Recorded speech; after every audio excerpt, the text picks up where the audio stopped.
Bendiciones de lo alto, amados hermanos. El día de hoy vamos a continuar, vamos a seguir viendo nuestro estudio acerca de la entrada triunfal. Ya vimos en el estudio pasado la entrada triunfal del Señor Jesús a Jerusalén.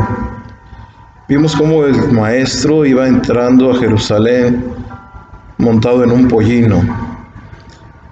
Vimos cómo se cumplió la escritura de Isaías capítulo 62, verso 11, y Zacarías capítulo 9, verso 9. Nos dimos cuenta cómo se cumple esa profecía cuando Jesús entra a Jerusalén, donde muchos veían a Jesús como el Mesías, como el Salvador. Notamos que había gente con él y que había gente que lo estaba esperando también. Esa entrada triunfal, un acontecimiento trascendental que vino a marcar la vida de todos nosotros, donde el Señor Jesús se dio a notar como el Mesías prometido.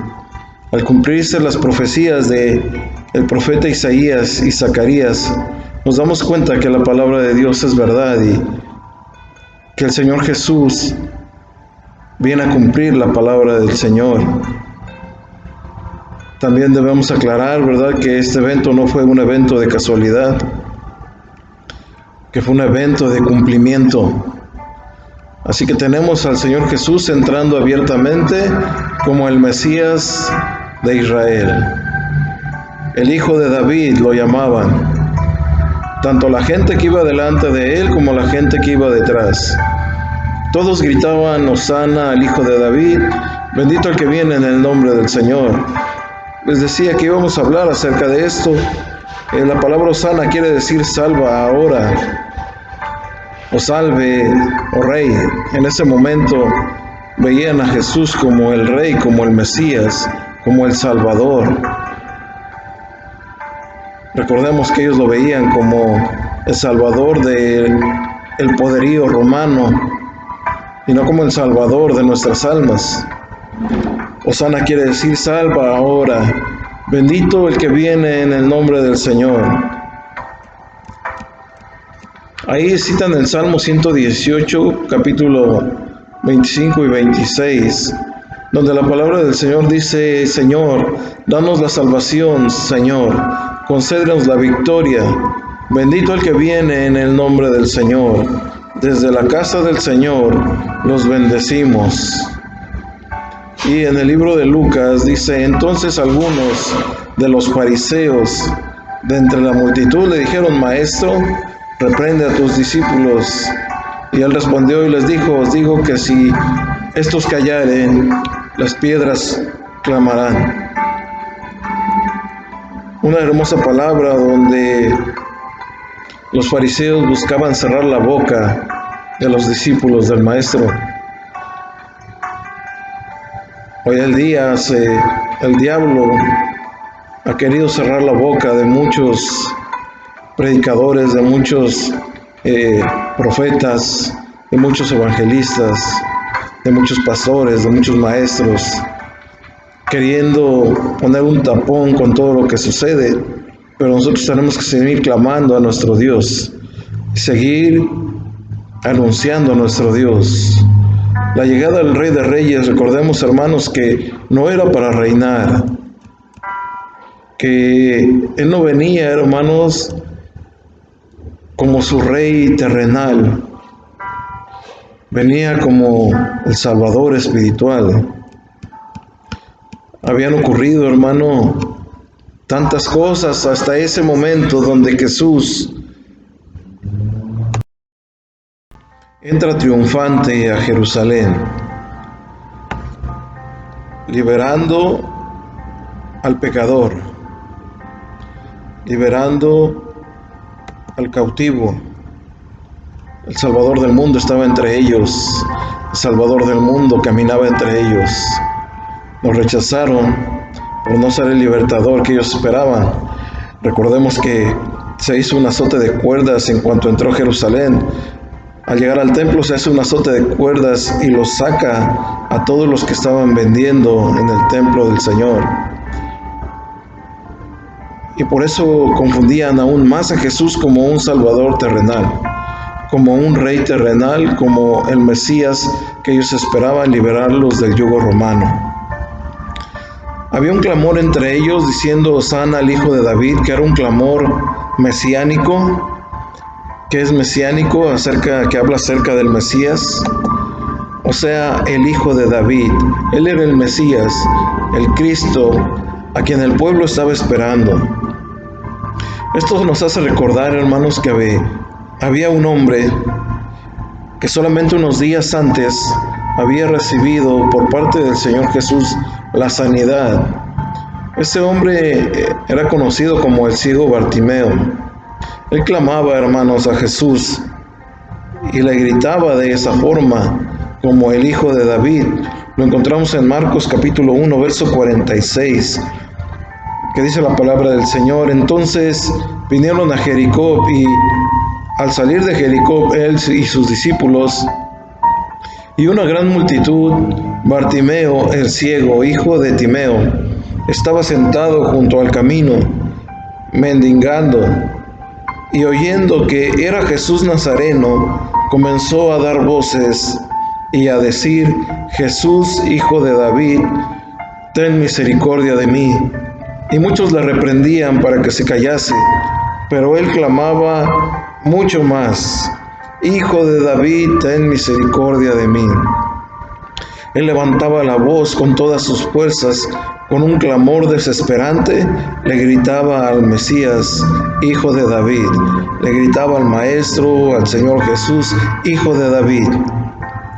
¿De quién era hijo el Hijo de David? Esa pregunta, ¿verdad?, el Señor Jesús se las hizo también a los fariseos. ¿De quién era hijo el Hijo de David? Recordemos que él viene de la descendencia de David por medio de su padre adoptivo, José. Esta pregunta se las hace el Señor Jesús a los fariseos al tercer día, hermano, de la semana en la pasión de Cristo. Al tercer día de la semana, o 2 días después de la entrada triunfal, el cual era el día martes. En Mateo capítulo 22, verso 41, dice: y estando juntos los fariseos, Jesús les preguntó, diciendo: ¿qué pensáis del Cristo? ¿De quién es hijo? Le dijeron: de David. Y él les dijo: pues como David en el Espíritu le llama Señor, diciendo: dijo el Señor a mi Señor, siéntate a mi diestra hasta que ponga a tus enemigos por estrado de tus pies. Pues si David le llama Señor, ¿cómo es su hijo? Y nadie le podía responder palabra, ni osó alguno desde aquel día preguntarle más. Perdieron el interés por preguntarle al maestro, después de que Jesús les dijo estas palabras: bueno, si David es su padre, ¿cómo lo llama Señor? La respuesta de los fariseos fue rápida y fue bien clara. Ellos dijeron: de David, porque venía de la descendencia de David, así era la profecía, que de ahí venía el Salvador, que de David nacería la estrella. Pero ellos no habían puesto atención en los otros textos que hablan acerca del Cristo y que hablan mucho más que el Hijo de David. Podemos verlo en el Salmo 110. Hay alrededor de 17 versículos, 17 versículos que hablan acerca del Hijo de David, o nombran a Jesús como Hijo de David.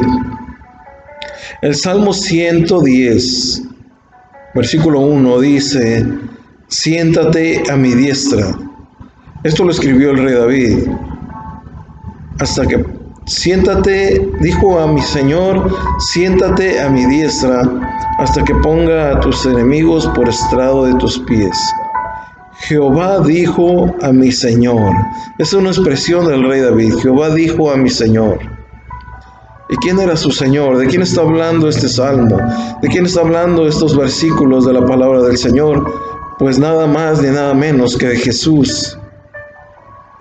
Jehová dijo a mi Señor. Podríamos ponerle ahí Jesús, porque a él se refería esta palabra. Y el rey David, siéntate a mi diestra, decía, hasta que ponga tus enemigos por estrado de tus pies. Jehová enviará desde Sión la vara de tu poder. Domina en medio de tus enemigos. Tu pueblo se te ofrecerá voluntariamente en el día de tu poder, en la hermosura de la santidad. Desde el seno de la aurora tienes tú el rocío de tu juventud. Juró Jehová y no se arrepentirá. Tú eres sacerdote para siempre, según el orden de Melquisedec. Había un sacerdote según el orden de Melquisedec. Recordemos que ese sacerdote se le presentó a Abraham. Lo nombra aquí el rey David. Y en el Nuevo Testamento también encontramos a ese sacerdote, al sumo sacerdote, según este orden de Melquisedec, rey de Salem. Nadie sabía de dónde venía, nadie sabía de su existencia, nadie sabía dónde estaba su reino. Terrenalmente nadie lo conocía.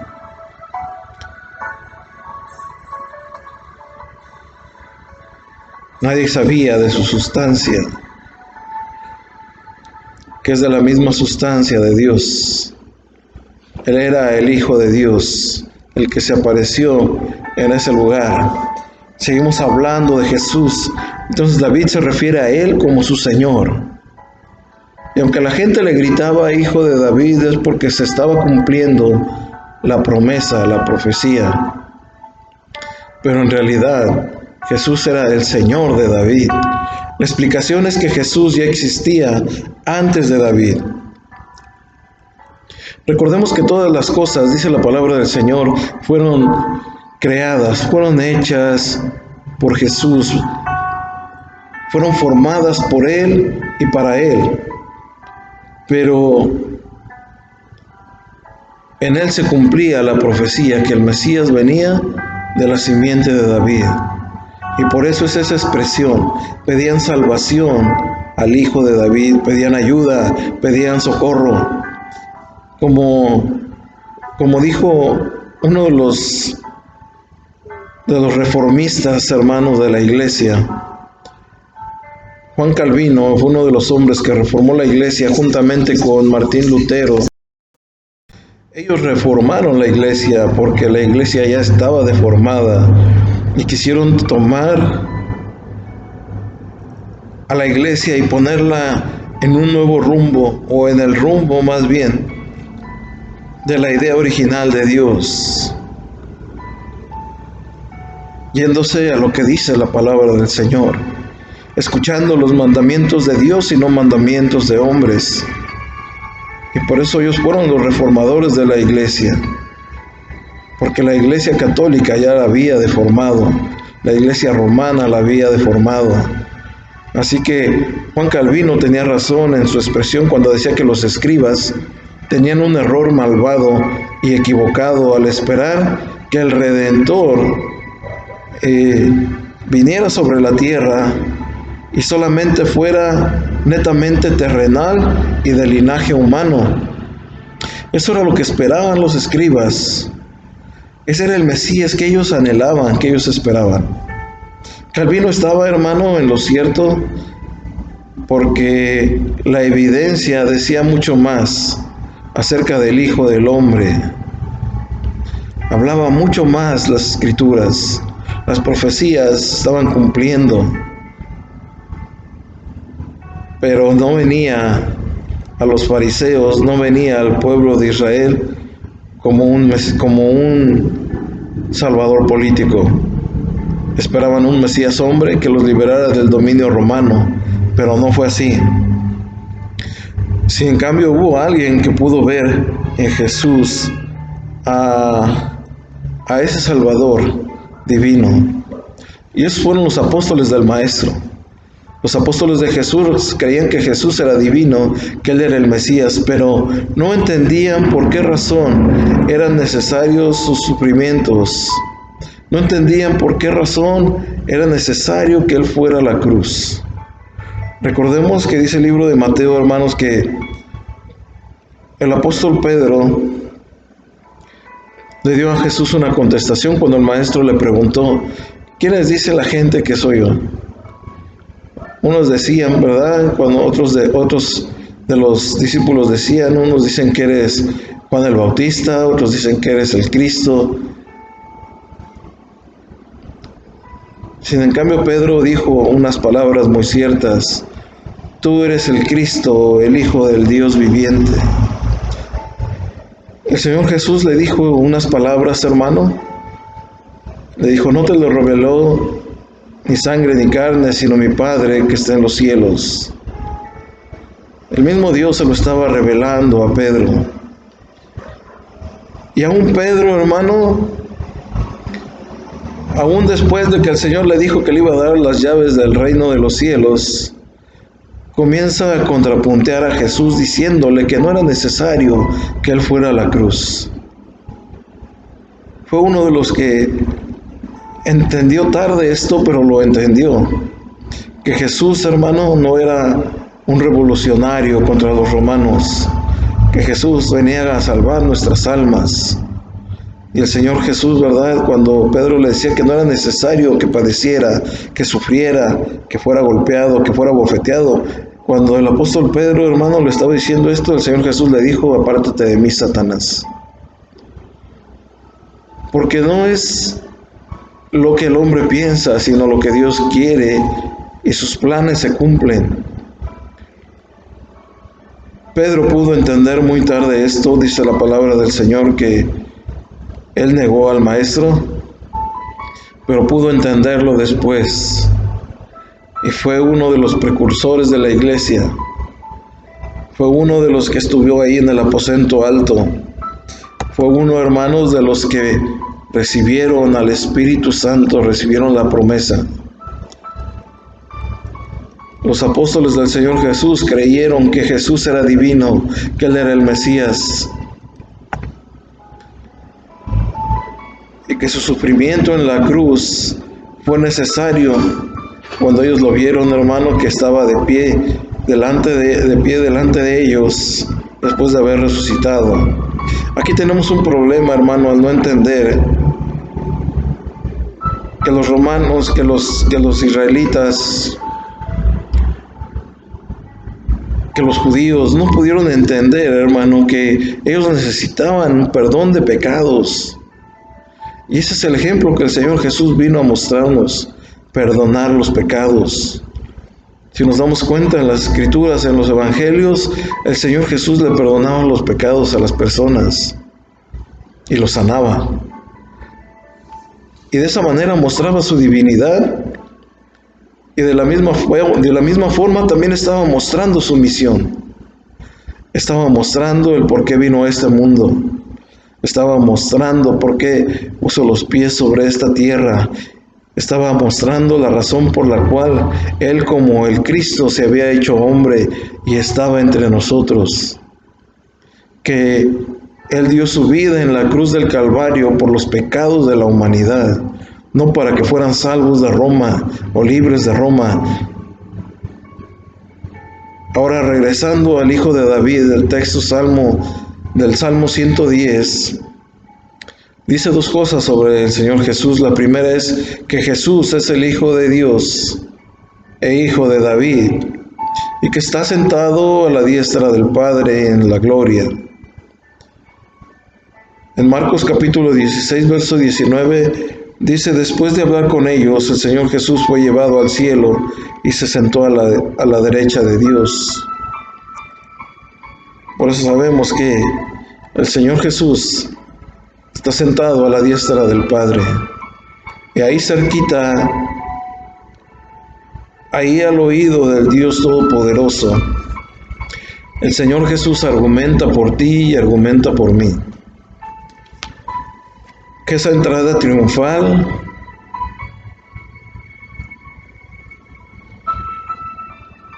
marcó nuestra vida porque el Salvador del mundo estaba entrando a Jerusalén para que un día pudiera entrar a nuestras vidas, a nuestros corazones, a nuestras casas, a nuestras familias. Fue llevado al cielo, se sentó a la diestra del Padre, ahí argumenta por ti y por mí. Por eso podemos decir que abogado tenemos para con el Padre, a Jesucristo el justo, que no hay más que un solo mediador entre Dios y los hombres, Jesucristo hombre. 1 Corintios capítulo 16, verso 19 dice: pero cada uno en su debido orden. Cristo, las primicias, dice la palabra del Señor. Cristo, las primicias. Cristo primero. Cristo va al frente, hermanos, siempre. Cristo es las primicias. Cristo es lo primordial. Después, cuando Él venga, dice, los que le pertenecen. El verso 24 dice: entonces vendrá el fin, cuando Él entregue el reino de Dios, el Padre, luego de destruir todo dominio, autoridad y poder, porque es necesario que Cristo reine hasta poner a todos sus enemigos debajo de sus pies. El Señor Jesús es el mediador entre Dios Padre y nosotros, los hombres. El Señor ha jurado, dice la palabra del Señor en el Salmo 110, que no cambiará de parecer. Tú eres sacerdote para siempre, le dice al Señor Jesús en su expresión el rey David. Tú eres sacerdote para siempre, según el orden de Melquisedec, citado en la epístola de los Hebreos en el Nuevo Testamento, donde está muy claro, hermano, donde dice la palabra del Señor que el sacerdocio de nuestro Señor y Salvador, como sacerdote, es mediador entre Dios Padre y nosotros. Y también en 1 de Timoteo, capítulo 2, verso 5, dice que hay un solo Dios y un solo mediador entre Dios y los hombres. Pero al ser hijo de David, es heredero del trono de David, así que el Señor Jesucristo estará reinando en el trono, hermano, sobre la humanidad, sobre nuestras vidas, sobre el mismo Israel. Ahora, hermano, estará ahí como el Rey de Reyes, como el Señor de Señores, el señorío de Jesús. Lo pudieron entender los discípulos, tenemos que entenderlo nosotros, que aunque los discípulos estaban a puertas cerradas, Jesús entró, poniendo en medio de ellos, hermano, unas palabras diciendo: paz sea con ustedes, la paz sea con ustedes. Nuestra puerta puede estar cerrada y el Señor Jesús tiene la autoridad para entrar. Si tú se lo permites, Él tiene esa autoridad para entrar y darte esa paz y esa tranquilidad que todos necesitamos. Le dijo a Tomás: pon tus dedos aquí entre mis manos, en los hoyos, en los agujeros que habían hecho sus clavos, y mete tu mano en mi costado. Amados hermanos, es algo hermoso la entrada triunfal del Señor Jesús. Es algo trascendental, marcó nuestras vidas, marcó la vida del pueblo de Dios. Podemos darnos cuenta que parte de las profecías se cumplen con esa entrada triunfal. Que el Señor esté con nosotros todos los días, que el Hijo de David, hermano, en la carne, es nuestro Señor y nuestro Dios. que debemos notar que mucha gente tiene que recibir a Jesús y que nosotros tenemos que dar gritos de gloria y de alegría porque Él ha venido a salvarnos. Mientras otros gritaban crucifícale, nosotros gritaremos bendiciéndole. Otros simplemente se olvidaron de cómo los había sanado, cómo los había restaurado, cómo los había levantado. Y muchos de los que le gritaban hijo de David, unos días después estaban gritándole que le crucificaran. Así como muchos, ¿verdad?, de los que han entregado sus vidas al Salvador y en algún momento levantaron la mano para darle su vida a Él. Desgraciadamente no nacieron de nuevo y han rechazado el señorío de Jesús sobre sus vidas al no entregarle todo a Él. Si tú y yo hemos entregado el señorío al Señor, válgase la redundancia, en nuestras vidas, en nuestros corazones, entreguémosle todo a Jesús. Que Dios te bendiga grandemente, amado hermano. Fuerte abrazo, nos vemos en el siguiente estudio. Bendiciones de parte de Dios para todos y cada uno de ustedes.